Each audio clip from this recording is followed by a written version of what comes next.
here we are at Emerald City Comics, and I'm here with one of the best Power Rangers, the Red Ranger from Time Force, Jason Faunt. How are you doing today? I'm good, guys. Thanks for having me. So what brought you out to Emerald City this weekend?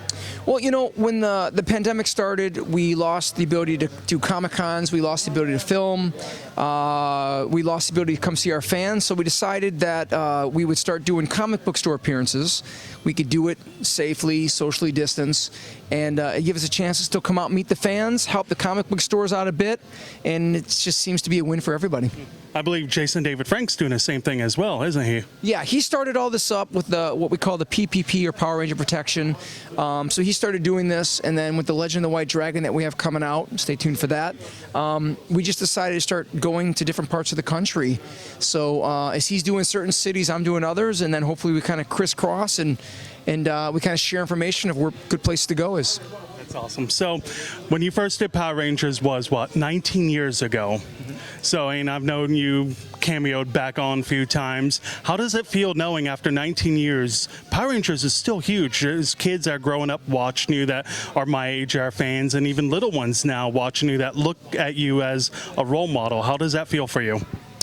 It's always surprising and humbling at the same time. I mean, you know, when we film the show, as an actor, you audition and you get the job and you do the best you can, and you don't really expect it to continue on this upward trajectory years later. So it shocked us all. And then, you know, the show continued 27 years later. I don't think anybody knew that at the time. And somehow we've, Time Force has positioned itself of what they considered some of the better seasons of Power Rangers, and I'm always excited about that. Before you became a Power Ranger, were you a fan of the franchise already? You know, I was very familiar with it. I knew all about it. I was actually older when I did the show. So when Power Rangers came out, I was already in college. So I was very familiar with the show, but I didn't really know of the show on a personal level. But when I got the job, I knew, like, oh my God, this is big.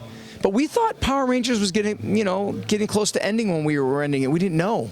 That would keep going and going. We had no idea. Going. Yeah, no idea. So, so I knew of the show. I wasn't a fan of the show, but of course I am very much now. And I know you worked on another franchise of doing mocap, Resident Evil. How did that come about? Well, that's another Power Rangers connection. So Ruben Langdon, who was a stuntman on Power Rangers, started working over at a place called Just Cause Productions, who then started doing motion capture for video games. And Ruben had brought me in for auditions for several games, didn't get them. That's what happens as an actor. And then eventually Resident Evil came along, and then they just went, you know, Leon Kennedy, you know, I saw the audition for it, but it just lined up. And then I got a chance to be Leon in Resident Evil Vendetta and 6, and hopefully get to do him again at some point. Now, you mentioned Legend of, what movie was it? Let's go ahead and talk about a little Kickstarter that I know about. Yes. So let's see what you can talk about that.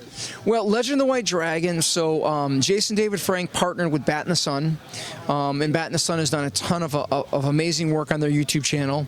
If you haven't checked them out, they've got like 2.5 million subscribers now, and they wanted to create a darker, older, grittier version of this Power Rangers franchise that we've all been a part of. So they decided to create our own IP, individual property, that would have Power Rangers in it, but not be Power Rangers, but kind of give you the same flair. So they created the story. We actually started our first day of shooting yesterday, and we're going to create a feature film. We raised the money, so we're self-funded, which means nobody can tell us no, and which is awesome. There's a comic book for it, too.